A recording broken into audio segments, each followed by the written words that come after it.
Classes in session. Welcome to Unlearn 16, classes in session, guys. Today we're doing part 2 of season 6. We're winding down. We're almost at season 7. I feel like we've gone on quite the epic journey in the last, 12 episodes. We put in the work, guys. We put in the work, right? So today I have Stu and Stefan. Stefan missed part 1, so you have a lot of catching up to do. So I'm going to start with you. I'm going to start with you. Sure. Your we're really at the end, at the tail end, and Stu and I were about to sort of start dissecting the trio a little bit. What is your overall impression of season 6? Okay. Season 6 is my least favorite season with my absolute favorite villain. That's fair. There's something about... Yeah, she like, well, and I'm referring to Willow and Willow only, because there's something about Joss Whedon just pulling in the toxic fandom to be like, men can be slayers too. It's the worst. I have a lot of critiques about this season. I will say it has some excellent episodes. Obviously, Once More with Feeling, Tabula Rasa, Wrecked, but Seeing Red, Villains, and Grave are probably 3 of my absolute favorite episodes of the entire series.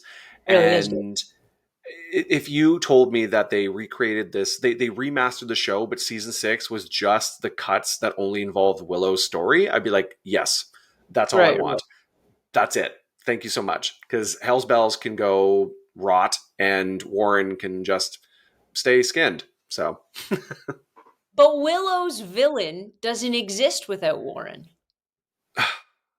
Willow's villain doesn't exist without pitting her against the worst humanity has to offer. And I think, and I said this to Stu last time, he feels the same way. I think it was incredibly important that this was a regular misogynistic piece of garbage that was able to do something like this. Because demons, look, at the end of the day, if it's a demon's got to be a demon. There's only so much blame you can rest.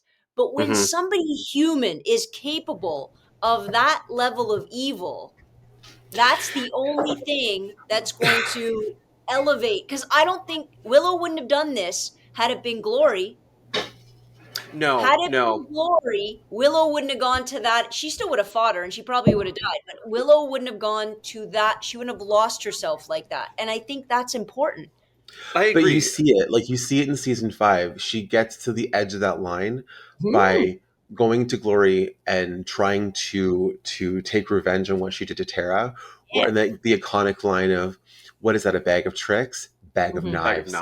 But like, you see sort of those like glimmers of the fact that she takes the power to the darkest point based on her own hurt and her own anger. So it was really, really great that, whereas that is a god, this is a man, just a man who did such a horrific thing that she could right over the line over, and she was fueled by rage and then hurt. He's just such a wiener. Like, I don't understand, and I get it. Like, there is an absolute social and misogynistic play as to why Joss Whedon decided to write the trio as his villains, because, you know, Buffy is back in a world she doesn't want to be in. Imagine coming back to the Earth and back from paradise and being like, this is what I left behind. I fought the master. I fought the mayor. I fought a literal god. And now these 3 little dinks want to come at me because what? They want riches and women? This is ridiculous. Like, even they want control. And I found it so interesting that she had to leave paradise to get a job at the Double Meat Palace, pay bills, be a person, and she's like, this is actually hell. Like, I'm in hell. So I loved when she was like, Willow, there's just too much. And Willow's like, oh my God, are you kidding me with this? You're going to try and tell me that I want to be here because you want to be here? Are you joking? You screw a vampire to feel something. Like, come on. So that was a good line. 100%. Like, there are, and also the episode Normal Again, where The demon makes her think she's an insane. No, it messed me up You so know what? bad. You know why that episode, we didn't talk about that. You know why that No. episode is, first of all, other TV shows, including Smallville, completely copied it. Oh How yeah. does Smallville just like totally bite the entire episode and put Superman in an insane asylum? I'm like, are you going to give credit? Is there going to be a Slayer reference in this episode? Mm-hmm. But that episode was, could you imagine if that's how the series ended? Okay, I would have like a loved Jacob's it. Ladder situation. Yeah. But what really I bothered me though was when it's one thing to be like, I'm fine, just give me a second. But then they go back to that world where she's catatonic. And it's like, wait, Never is know. this like I hated that. Like I hated No, it I so loved much. it. It It's was Oh, great. I so hated that. good. It was so good to have because like Charm did it, like Smallville did it. Everyone did the like, is this Is this is she real? crazy or is it Yeah. just um a spell or a demon?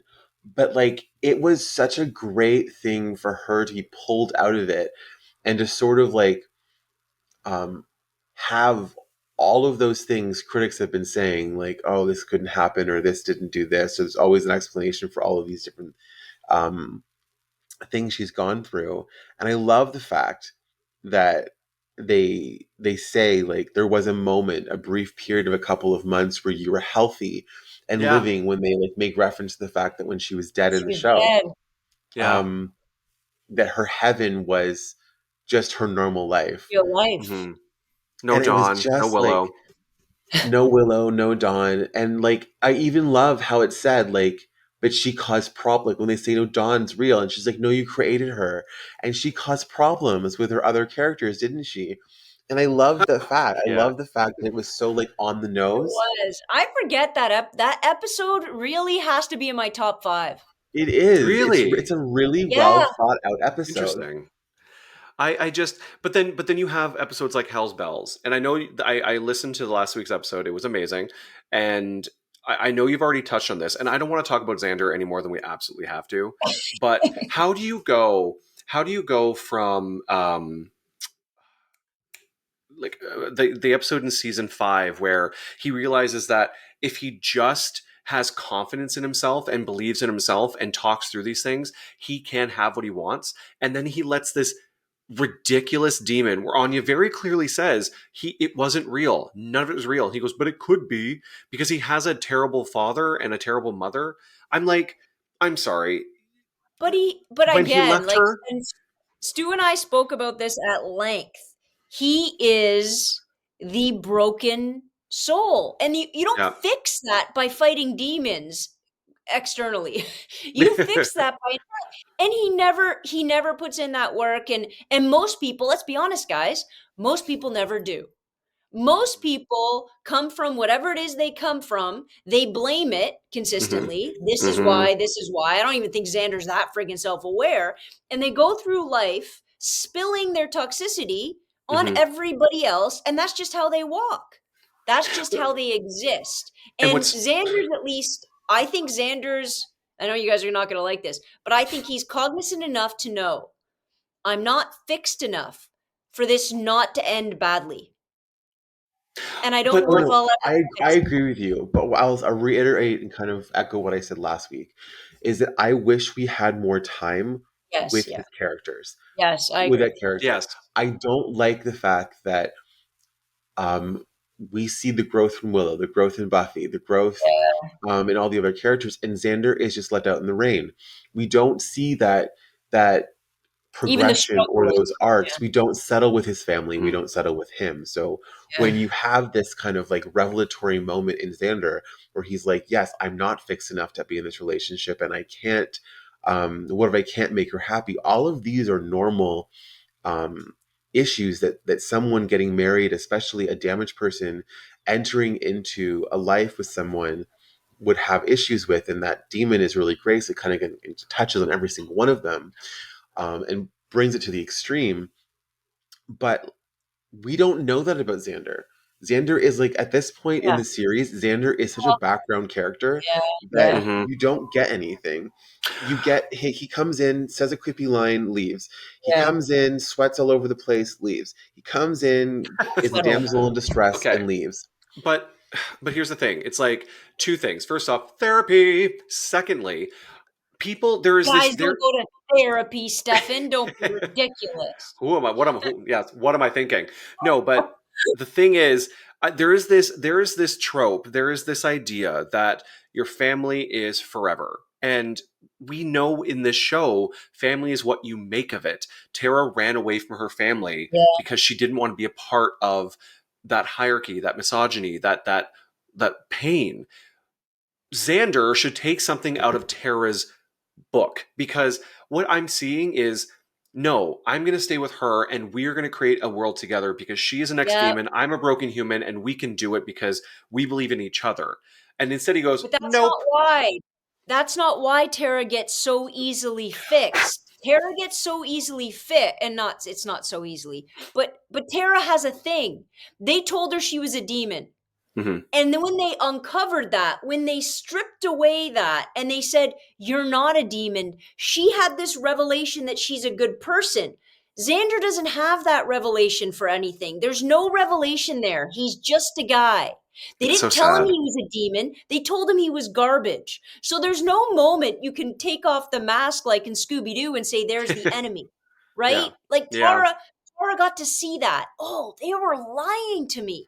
Mm-hmm. Nobody ever did that with Xander. So he just gets to continue thinking he's garbage. And when we flash forward to the sort of the evils of men, in a way, you say, why does it have to be Warren? Because men started the entire show. Yeah.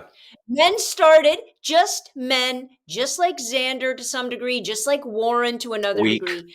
They started the whole show by weak men who need to control and manipulate and own women. And they Mm-hmm. tied her down and they fed her demons to protect them. Yeah. That's Because the she was genius of expendable. the show. That's the Yeah. genius. That's the crux of the show that to me makes it so incredibly timely today, Mm-hmm. that it's not strong men that do that. No. It's Well, weak men. and you both touched on it last episode where, and I agree with you, I think Xander was going to Willow to die, not to save the world, Yeah. to be like, No. if I'm going He did out, that. it's here Yes. with you because I've earned it. Yes. It's like, you're not going to save her. You're going to tell her I'm ready. And He didn't think what he does could. that say? Yeah. But when it happens that he That's exactly what it can, says. it's Yeah. like, oh, I saved the world. Like, look at the cis white man taking such pride in something that was technically an accident. Like, Yeah. he got lucky. He talks about it all the time in season 7. Remember He that time does. I Yeah. saved the world with my mouth? I don't know. But like, also, Stuart's hate on Andrew, I disagree. hate Andrew. I disagree. Why? Andrew is led by What did fear he and suffer with? fear and Brother Tucker? yeah, he was never. I think he is a clearly confused teen turned 20 something who needed someone to guide him, and he went with the wrong bat like the first time around. No. I'm going to disagree. He with you literally here. looks at Jonathan and I says, just agree with tell you. me what to do. No, Tell me what to do. I agree with you. I agree with you for his motives of getting involved in that trio, but Andrew is a horrific character that we like glaze over as Buffy fandom, being like, but he helped. Would you prefer in the Jonathan? End. Listen. No, I want to just look at this out. Sure, I prefer like, Jonathan. Warren leads him around. He's basically like the alpha in this relationship, and Andrew follows suit.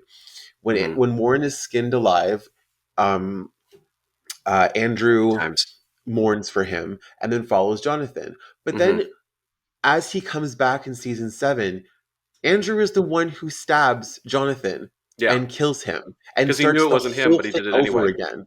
Yeah. Sorry. What did you say? He says to Buffy, "I knew it wasn't him, but I did it anyway." Exactly. And yet we're like, Buffy takes him in and is like, okay, now you're part of the Buffy gang, the Scooby gang, like by extension. There is he has no, I'm sorry, even that episode where it was about him like coming to terms with the fact that he killed Jonathan and did bad things, and like there is some sort of atonement, isn't atonement. It is guilt.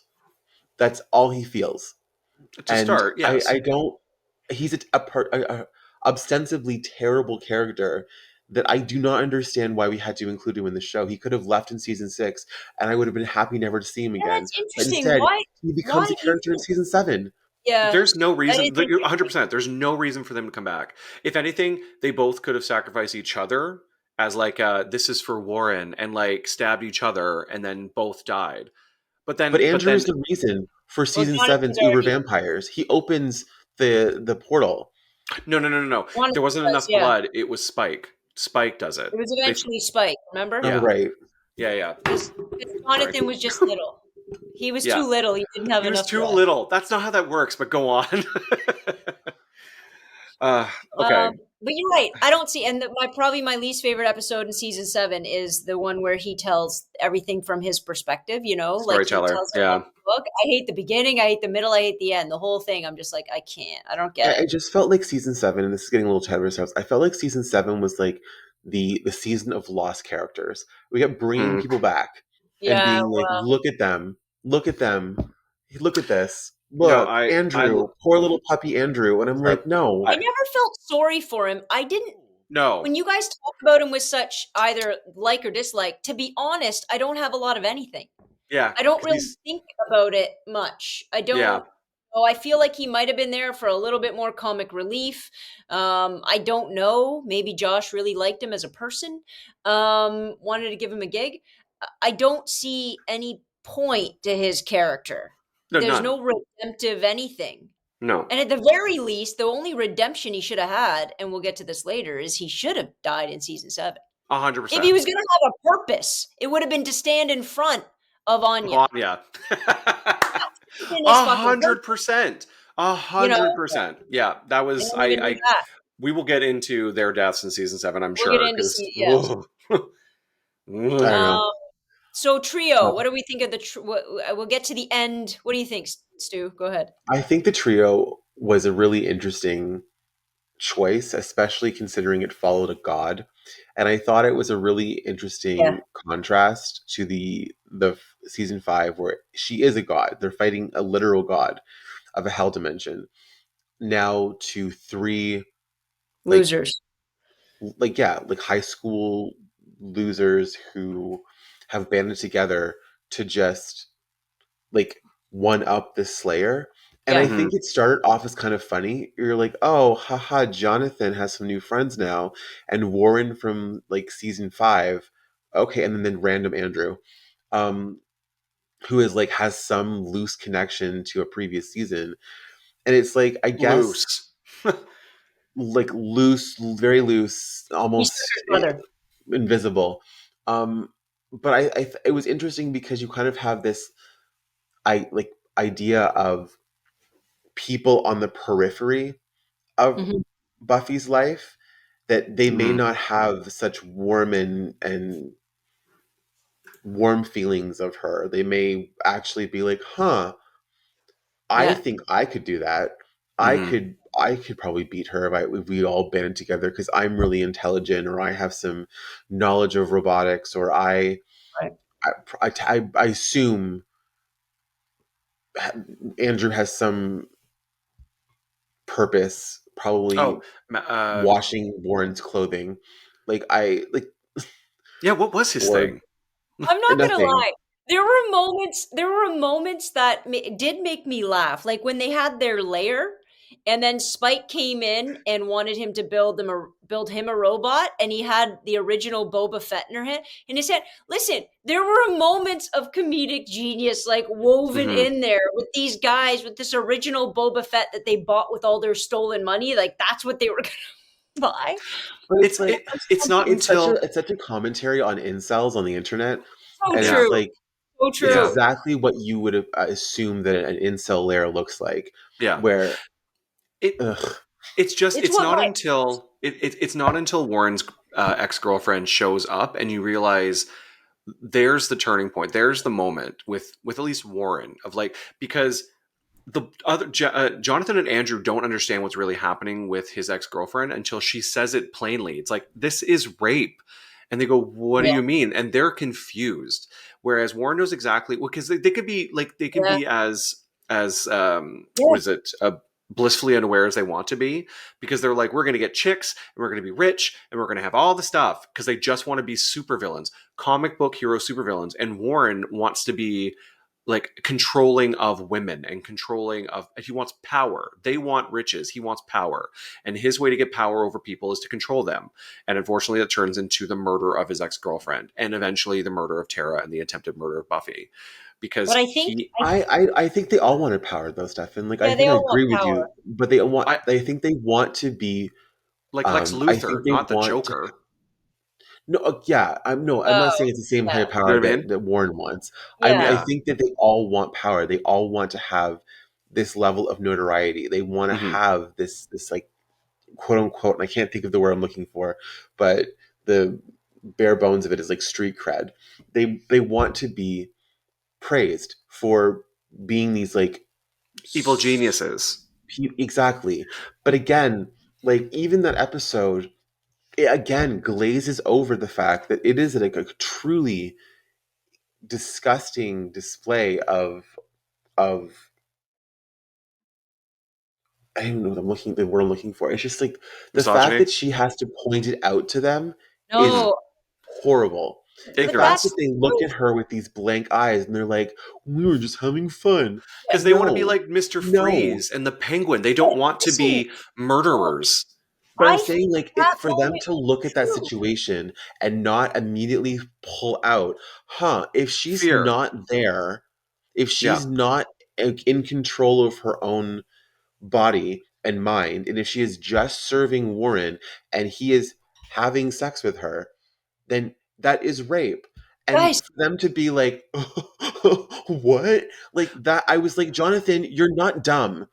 Jonathan's not but dumb, but guys, Andrew, you that are.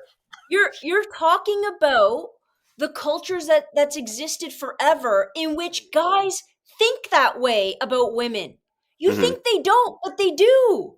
There, look, there's been a culture, and again, remembering when the TV show was out, but it still exists. Bill Mm-hmm. Cosby's still fucking shocked he's in prison. Yeah. Yeah. He is It's true. still shocked right now.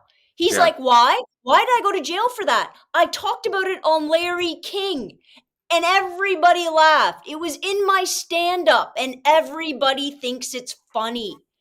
It isn't it's not this subliminal thing. We're trying to make it we're trying to make it like outwardly people aware, but I think that the notion of, oh, she says no, you're just supposed to push a little harder.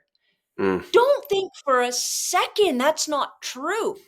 And it's been true consistently for a very, very, very long time, even if it's not still true to this day. And Yeah.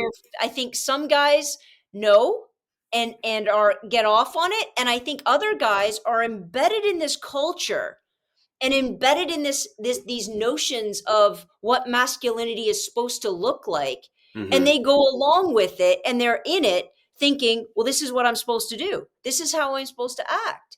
But I think there was no truer moment than them looking shocked that this wasn't acceptable. I don't, honest to God, Yeah. I think about what guys did when I was in high school. I think Mm-hmm. about how guys act in a bar. I think about, and I've said this a million times, and I just come off as, oh, well, she's just a gay chick who hates men. But I think in my head, every time somebody grabs somebody's ass at a bar, they should be arrested and taken out for assault. Let's start there. But everybody's like, Mhm. you're overreacting. Well, no, I'm not. Because that's step one. Actually, step one is the way they talk about women. Step two is thinking in a certain atmosphere. If they're close in my proximity and they looked at me a little too long, that is my Now I can do invitation. it. Yeah. That's still how we live. I don't know a single woman, not a single one, who hasn't been groped, physically groped and accosted in especially a club or a bar setting. I don't know one. That's And sad. so when that's the culture, I think that moment should ring true, and we should be disgusted by it, but let's acknowledge the fact that it still should ring true. And I don't, And you know, I 100% agree with you. I 100%. I think Warren, I think if we're going to break them down, I think Warren absolutely represents that character, that type of person. I felt like Jonathan and Andrew represented the childlike comic book villain to hero ratio, like Batman and Joker and Superman and Lex Luthor, because they started off wanting weapons like freeze rays and all this nonsense. Like they wanted to play with the Slayer. It, I think when they saw what was happening with Warren's ex-girlfriend, and she had to literally scream it in their faces because they were so ignorant to what was going on around them, that I think a sense of submission and fear is what kept them there. Because Andrew would do anything for Warren. There was a clearly more than just like a henchman boss scenario there, at least in his eyes. And then with Jonathan, um, it seemed like a fear submission, where he's just like, I've already got in this deep. If I don't stay with them, they're going to do it to me too. Because he tells Buffy, like, go for the orbs. He's trying to like help her. But again, that does not negate the fact that these three are idiots and everything they're doing is wrong. And I genuinely kind of wish that Willow got to them the same way she got to Warren, because I thought it was actually quite funny how I just watched the Villains recently, and I could word for word replay that whole scene with the bullet with Warren and her. Like I was like, wow, I remember this. Yeah. but Well, yeah, that's sort of my take on it. But like, you look at it, if you look at it for a second, not only does he kill Katrina, like after she spells out like it's gang rape, it's like it's not consensual, like all of you yeah, are complicit in raping yeah. me.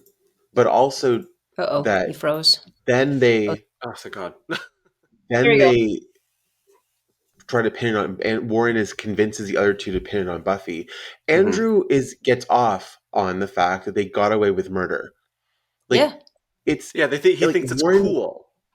Yes, he thinks That's it's where it cool. flips. That's where it flips. Yeah. Right. But Warren kills her. Mm-hmm. Andrew is like getting off on the fact they got away Uh-oh. with murder. He keeps freezing. Yeah. I blame his John, your internet. I don't know, you keep freezing stuff. Stuart. my hair again. Yeah, you're Yeah, here. you're there. You're there. All right. So Warren kills her. Yeah. Mm-hmm. Andrew gets off on the fact that it's, getting away with murder. Mm-hmm. Jonathan may show reticence, but Jonathan also was complicit in raping her. Yeah. So, like, none of them are good people at No. all. No, God, no. So, They were never and then good. of course, like they pin it on Buffy, Mm-hmm. and that's an amazing thing, which is like very reminiscent of Faith killing the mayor's assistant. Mm-hmm. Yes. Sure. And then her reaction is very similar, but like I gotta I rewatch that think this episode. is where I have such an issue having that thread throughout of the characters of like Mm-hmm. at the end Jonathan being like, go for the orbs. I don't care, Jonathan. Like, great that you Yeah. helped You're out, going to but jail. you're Yeah. still a disgusting human being. And Yeah. the True. fact that Andrew was made a character in a way in season 7 To where we are redeem. told from his Yeah. perspective and we Yeah. never talked about anything else that he had done. Yeah. Mm-hmm. And the fact that we glazed over the fact that we just didn't talk about the rape culture and like the raping of this Okay. woman for a long period of time. I have no for a feminist show to not go back and be like, here was a problem, random man, instead of inviting them in like a puppy to their house. Yeah. Okay. Then let's not just talk about here random man with the rape culture. Let's talk about a main player in the entire show attacking Buffy. Oh, we're there yet. Oh yeah. We're not there We're yet. there. We're there, Ugh, finally. did we finally get there? Okay, because Oh yeah, it's at the end of this season, right?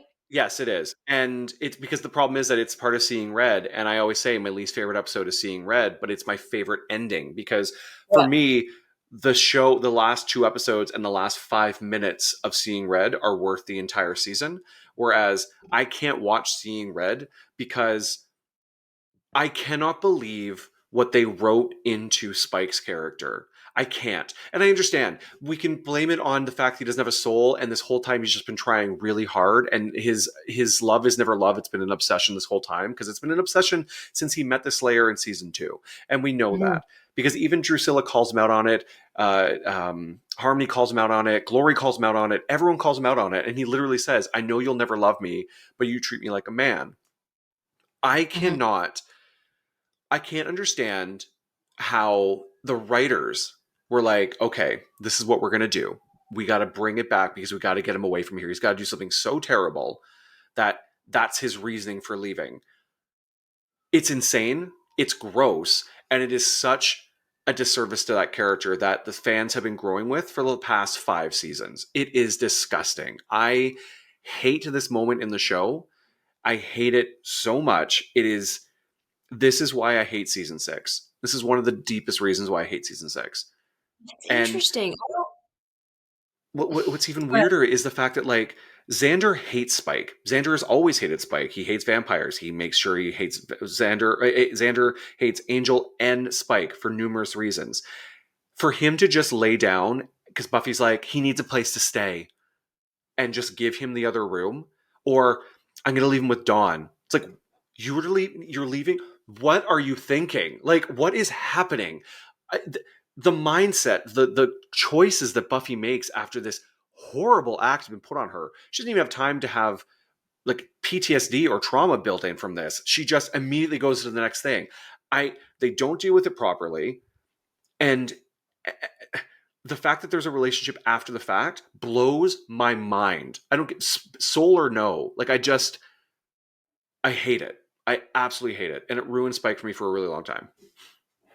I'm going to say something too. I'm going to say something really weird.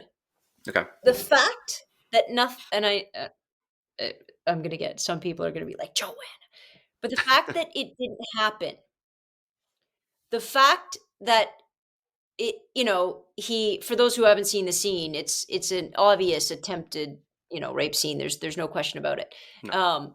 But nothing actually came to fruition because Buffy is stronger and she threw him across the room. Mm-hmm. What I find interesting about that, and maybe I don't know if Josh had enough insight to even write it this way, or if there were women on the set who wrote it this way. It was just a friggin' accident. But the amount of women that will have somebody in their life that got a little too aggressive, mm-hmm. and they kept them forever. Mm-hmm. I don't know if I can count. You understand? Yeah. The amount of women, because it didn't go where you thought it was going, the amount of women that have been conditioned to think forever, you can save him. Mm-hmm. You can fix him. Mm-hmm. It didn't go that far. It only went, because it goes right back to the grabbing somebody by the ass. Right? It's like there's this level that we're supposed to accept. Boys will be boys.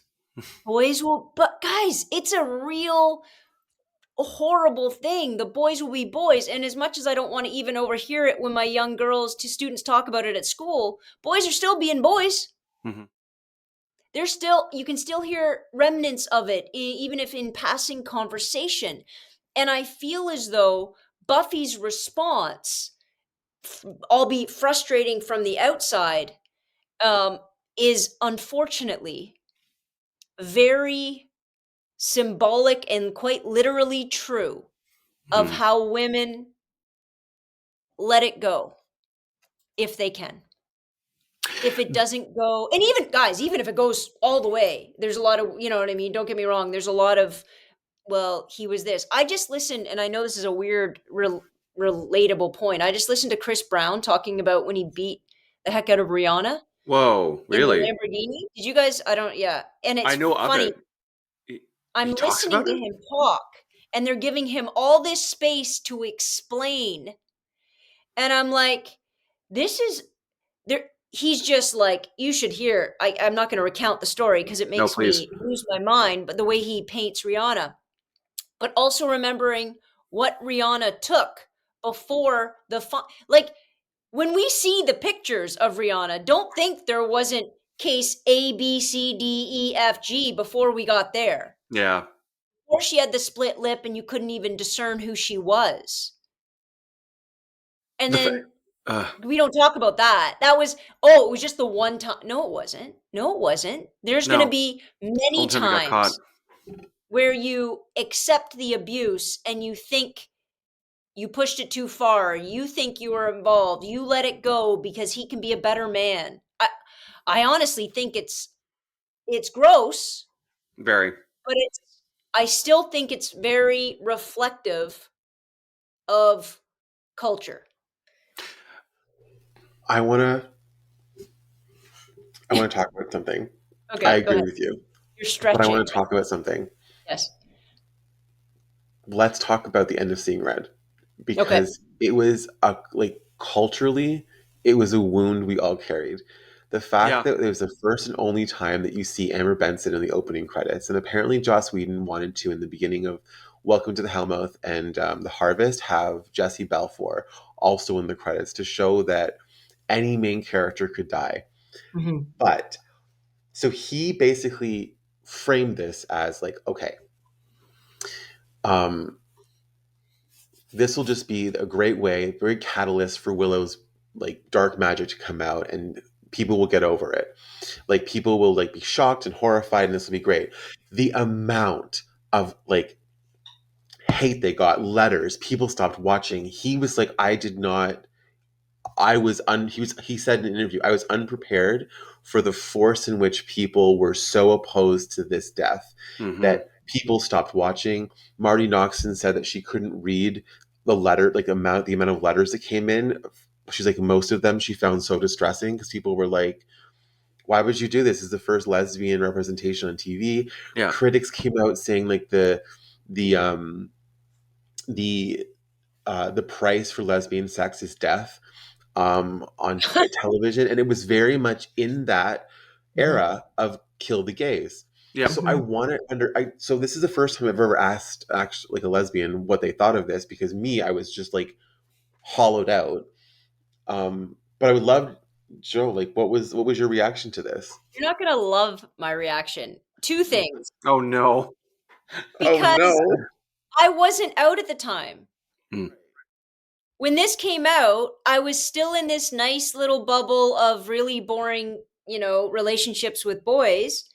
And when I watched it, I went, like, I was upset by it. Of course, I was much more moved by Willow's pain than anything else. But when I watched it, I don't know how, like, because what year was that? Well, I guess 2001? Yes, I would have been out around that time. It must have been, oh God, I can't even. It was like 2002. What year? 2002? Yeah. 2001 to 2002. It was. Yeah. I would have been freshly out. I would have been freshly out. And I don't think I took it in that way, primarily because I wasn't a part of the kill gay, like, the amount of movies or the amount of anything that I would have seen prior to that, I would have packed away in my own little homophobic brain. I don't think I would have been homophobic prior to coming out. I don't think I would have registered it on the level I now register it. But to be honest, I don't know if as a kid I registered a lot of television that way. I just don't know if I did. Even on a feminist level, I think the older we get and hopefully the wiser we become, and the more you can see kind of those issues throughout society, the more a show like this means, which is why I think for me, Buffy's always meant more and more every year. It hasn't diminished. I think it's probably because my intelligence has increased, thank heavens, and my awareness has increased. Because when I was a kid, I watched it I watched it with a kid's brain, if that makes any sense. The stuff we're talking about now, I don't think I felt it the way that I feel it now, the way that it makes my blood boil now. 100%. Right? Same. So I didn't have that kind of visceral response. I'll tell you more of a visceral response I have now is because I've had the opportunity to talk to people like Amber Benson, and listening to the way she speaks about the iconic sort of imagery and what happened and how it played out, then I'm like, I didn't know about the letters. I didn't Mm-hmm. know about the, it didn't play out that same way in my world, the way it plays out now. Well, even Sarah Michelle Gellar said that she felt betrayed by this season. She said season 6 is her least favorite season.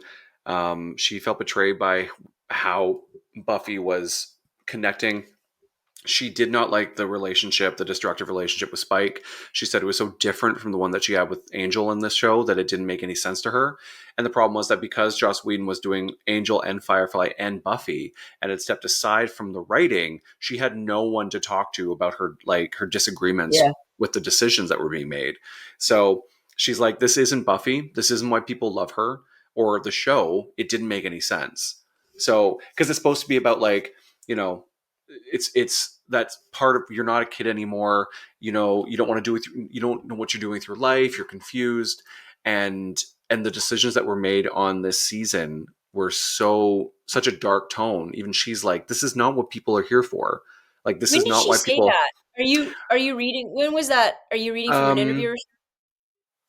She Well, in I'm 20 wondering what she would say now. she said If in she could look actually, back.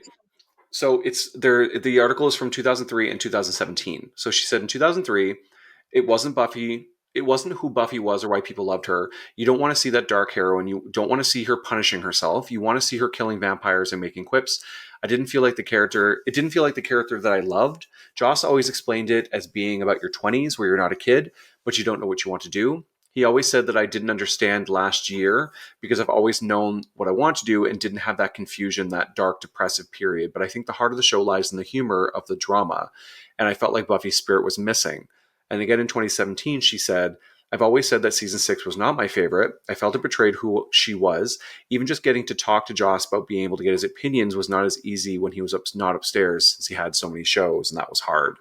So But yeah. it's funny because She when couldn't we talk look to Marty at Buffy, Noxon. Would you? yeah, shots fired.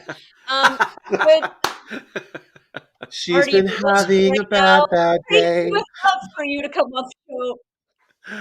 Although, and I'm sure you're very easy to talk to, hun. yeah, I'm sure you're lovely. Open door policy. But it's I funny would because love to talk to the writers.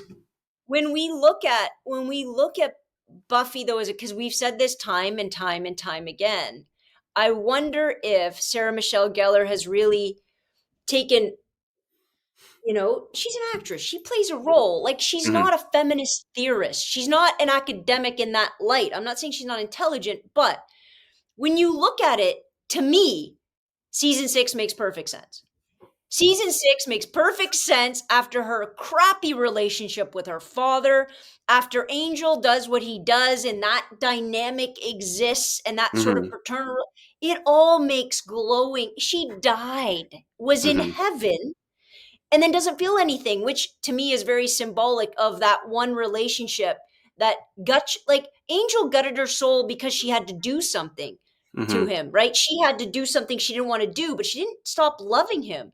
She hadn't been through a relationship where that person guts you so badly that you have nothing left. And she actually had to die for that to happen and come back. That was the only way they could do that. But I think it's perfectly reflective of the trauma women in general, but Buffy had gone through in order to get to that arc. Mhm. And I think the notion that it's supposed to be just light and quips and all of that, that wasn't the best Buffy. Which is The what they best tried to bring in season 7. Yeah, the best Buffy was when it got a little dark. The best Buffy is when you saw those points from an analytical point of view.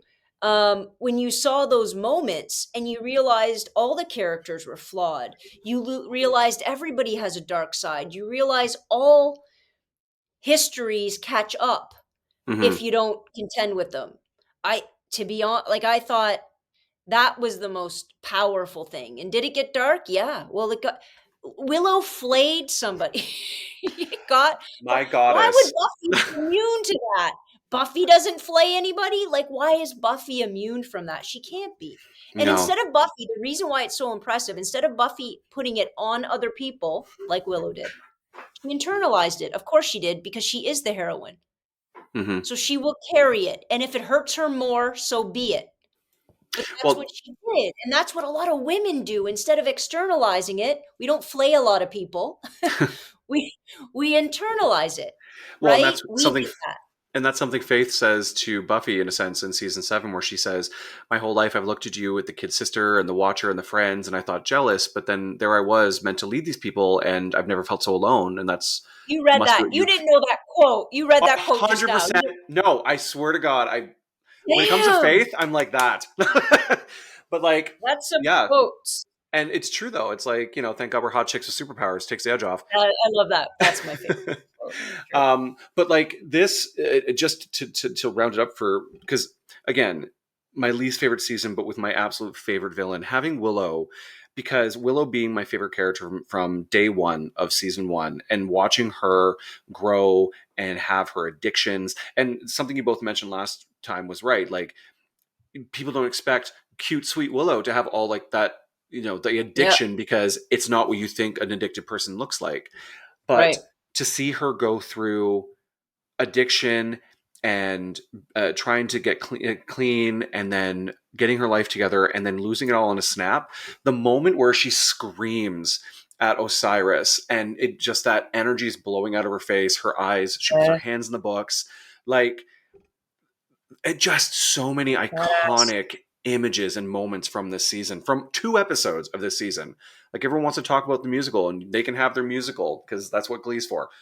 This is the moment where she just like, oh my God, everything. Like, I was watching this episode like last week, Grave and Villains, Villains and Grave, and literally I'm just mouthing and saying every word as she's saying it, because it was so memorable and so iconic that it stuck with me. And I think it stuck with a lot of people, Yeah, I think it was amazing. And again, I think it was, you don't see women, especially ones you love in shows, externalize their pain.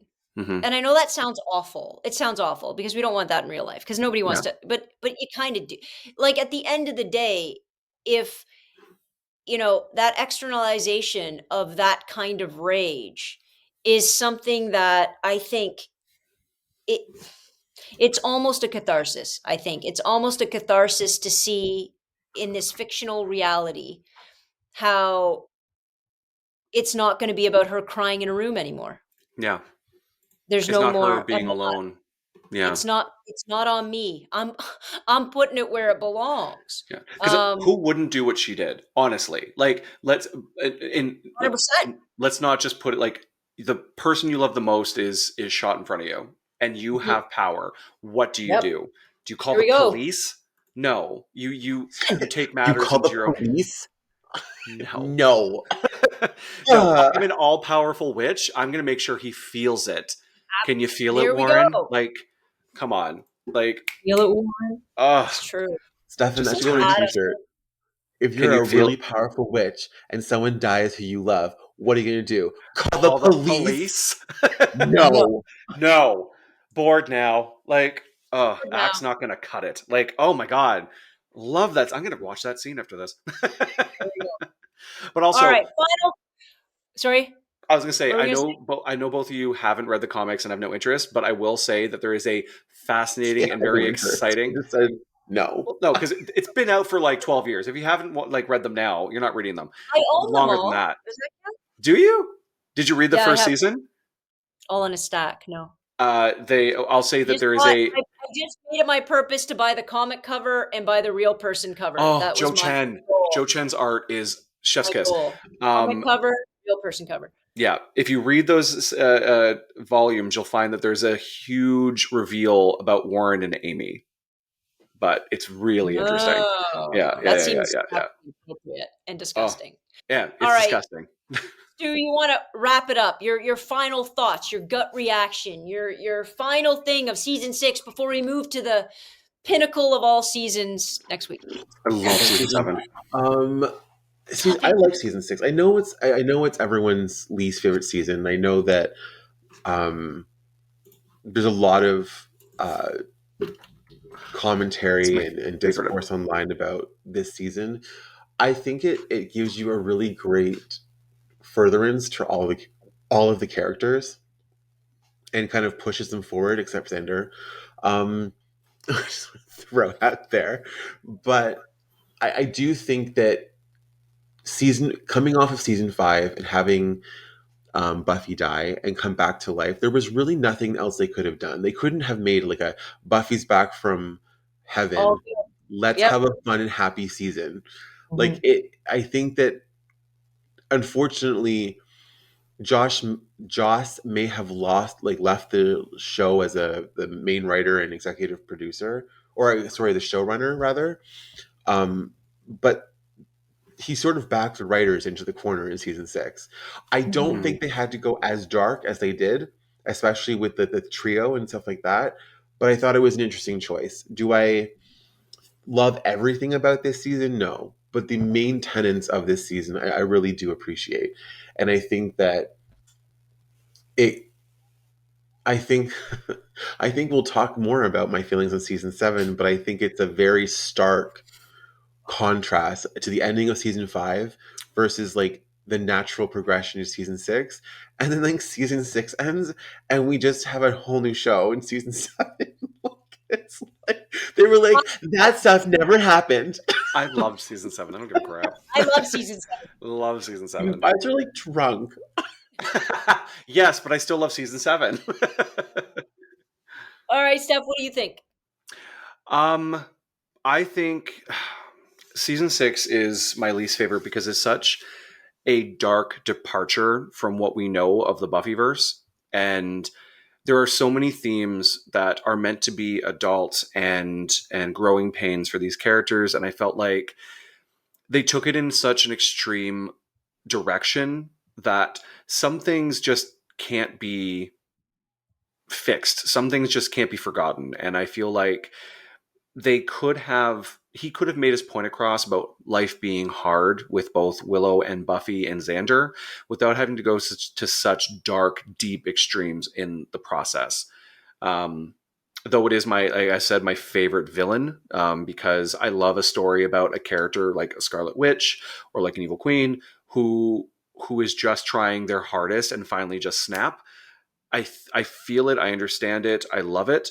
And yeah, I don't think a musical episode makes up for a lot of the misogyny in this season, but season 7 is one of my favorite seasons, and I will die on that hill. I'll die on that hill. And I think my opinions are pretty clear. I think it is dark. I think it is it went super, super far, and I think it was all essential. Fair. And I'm stepping back and I'm looking at if I am going to turn this, as I tend to do everything, into a lesson or into application or into a reflection of culture. Mm-hmm. It is dark. It is dark. And I think maybe the light seasons maybe went too light in order to draw people in order to make people watch. And I think this one really pushed a lot of envelopes. Do I think they did it perfectly? Of course not. Do I think that especially when it comes to some of the main characters and their lack of background, where we could have spent so much more time delving into them and flushing them out rather than just popping new ones in all the time? Absolutely. But I think that, I think that's also a product of having so many writers. Mm-hmm. But I think that it was essential. I think it had to happen. And I think it leads beautifully into season 7. Stuart. I'll tell you, if I'm in a happy mood, I watch the series finale, both of those last episodes, I am good. Immediately. He had to ready split. to take on the world. All right, boys. Where can everybody find you before we get off today? Stefan. You can find me at SJ Maroney on Instagram, or you can follow me and my Rebels at Rebel Without a Closet, RWACPOD, on Instagram and any of your streaming sites for your podcast needs. Stuart. And you can find me on Instagram and TikTok at Janikon, JANIKON _. And you can also hear me complaining on Stefan's podcast, Rebel Without a Closet, weekly. Weekly. He's I don't always complain. Sometimes I'm sarcastic. Sometimes. And hilarious. And everyone loves witty. Me. And you guys can see all of us right back here next Tuesday, same bat time, same bat station. Have a good week, guys. Dismissed.